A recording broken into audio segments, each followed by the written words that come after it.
ये है ट्रेन वाला क्वेश्चन जो इस साल के प्री बोर्ड्स के क्वेश्चन में बहुत बार देखा, बच्चों के यूटी में बहुत बार आया, और मैं अभी भी बोल रहा हूँ इस क्वेश्चन के सिर्फ वैल्यूज बदली जाएंगी। अगर ये क्वेश्चन अभी मैं सैंपल पेपर्स में से लिखवाऊंगा तो ये 480 किलोमीटर की जगह 512 कर देगा, कोई अलग किलोमीटर कर देगा, 3 घंटे ज्यादा की जगह 2 घंटे कम कर देगा, यानी कि क्वेश्चन का फॉर्मेट एग्जैक्ट सेम रहेगा, एग्जैक्ट। बस यहाँ वैल्यूज को आगे पीछे करेगा, लेस की जगह मोर कर देगा, मोर की जगह लेस कर देगा, डिस्टेंस को बदल देगा, टाइम को बदल देगा, मगर यही रहेगा। तो आप सबसे पहले ये क्वेश्चन के लिए क्या करोगे, जो पूछा जाता है ना उसे ही लेट करते हैं। इस क्वेश्चन में 3 चीजों की बात करी जाएगी, डिस्टेंस, टाइम और स्पीड। हम किसको x मानेंगे ये कंफ्यूजन है। हम फिर जाएंगे अपने क्वेश्चन में हमसे पूछा क्या है, find the speed of the, और हम हर बार x की वैल्यू निकालते हैं और x वही होना चाहिए जो हमसे पूछा गया है।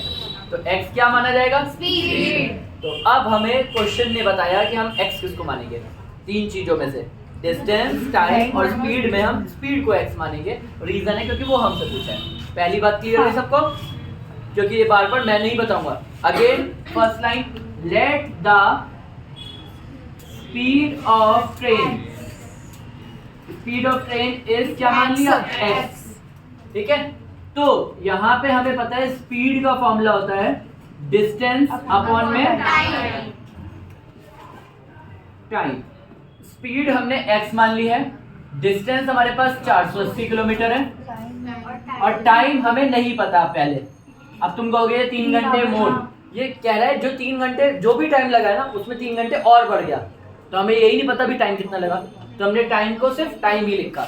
हमें टाइम को तो डाल लेंगे, टाइम डिवाइड में इधर जाएगा तो मल्टीप्लाई, और जो x मल्टीप्लाई में वो आ जाएगा डिवाइड में। तो time is equals to 480 divide by x, equation number इसको मान लिया 1। अब यहाँ से क्वेश्चन स्टार्ट हुआ है, यहाँ से मैं वो पढ़ना स्टार्ट करूंगा जो मुझे क्वेश्चन ने दिया। फर्स्ट लाइन खत्म, इफ द स्पीड और हैड बीन 8 किलोमीटर लेस, यानी कि जो स्पीड है वो 8 किलोमीटर क्या कर दी गई है, लेस का मतलब माइनस या प्लस, अपना कॉमन सेंस चल रहा है ना बढ़िया सबका, माइनस।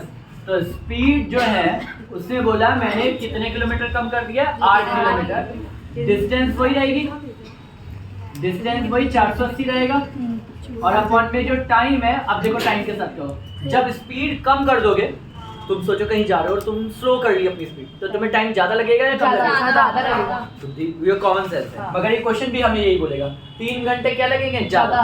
तो जितना भी टाइम है उसमें 3 घंटे प्लस होगा या माइनस होगा, प्लस। वेरी गुड, तो टाइम में 3 घंटे प्लस हो गया। ये वाली क्वेश्चन इक्वेशन नहीं बनती है, और आधे लोग ये बना लेते हैं तो ये नहीं बनाते हैं, तो उन्हें लगता है हमारे पास तो 2 चीजें गायब है। तो स्पीड को हमने पहले से ही क्या माना था, x माइनस 8, डिस्टेंस को 480, टाइम को हमने टाइम तो अभी ऐसे ही लिखा, टाइम प्लस 3, मगर ध्यान से देखो तो पहली इक्वेशन में टाइम की वैल्यू थी, हम इसीलिए इसे माना था क्योंकि मुझे पता है कि वहां मैं 2 चीजों को नहीं ढूंढ सकता, एक इक्वेशन में 2 चीजें नहीं ढूंढ जा सकती, एक इक्वेशन में सिर्फ एक ही चीज ढूंढ जा सकती है।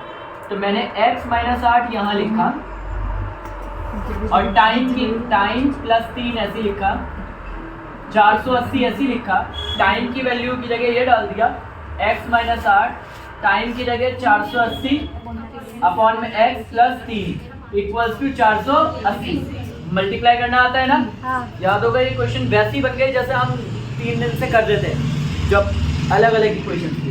x को मल्टीप्लाई किया तो 480, तो 480 divide by x multiply x, 480 को इससे किया, एक काम करते हैं ना, सबसे बढ़िया एलसीएम ले लें, एलसीएम ले लेंगे तो जल्दी हो जाएगा। 480 प्लस 3x अपॉन में x, और ब्रैकेट के बाहर कौन है, x minus 8 equal to 480, divide का x से इधर गया तो 480 x इधर आ गया, ये इन दोनों को मल्टीप्लाई कर दो, x को 480 से किया तो 480, x को इससे किया तो 3x, 8 को इससे किया तो, अब देखो 8 8 जा 64, 6 बचा, 8 4 जा 32 और 6 कितना हो गया, 38।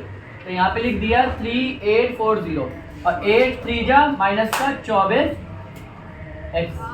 अब इसको 480x से 480x कैंसिल हो गया, इक्वेशन बनी तुम्हारे पास 3x² माइनस का 24x माइनस का 3840 इक्वल टू 0। अब एक और बात है, 3 से कट रहा है, 3 1 जा 3 2 जा, हाँ 3 से कट रहा है, डिवाइड बाय 3 ताकि सिंपल हो जाए, डिवाइड बाय 3, तो ये हो गया x स्क्वायर माइनस 3 कितने का 24 होता है 8, 3 1 जा 3, इधर बचा 3 2 जा 6, 2 बचा 3 8 जा 24 इक्वल टू, अब आपके पास ये इक्वेशन है और आप इसको अगेन d निकालोगे, x निकालोगे और भैया जिनमें हमें दिख रहा हो कि मिडिल टर्म स्प्लिटिंग निकल जाएगी, सामने ही दिख रहा हो, तो उसमें डायरेक्ट मिडिल टर्म स्प्लिटिंग निकाल करके ना, मिडिल टर्म अगर आता है, बहुत अच्छी प्रैक्टिस है, तो मिडिल टर्म देखते ही पता लग जाएगा, हाँ। डन, वरना नॉट।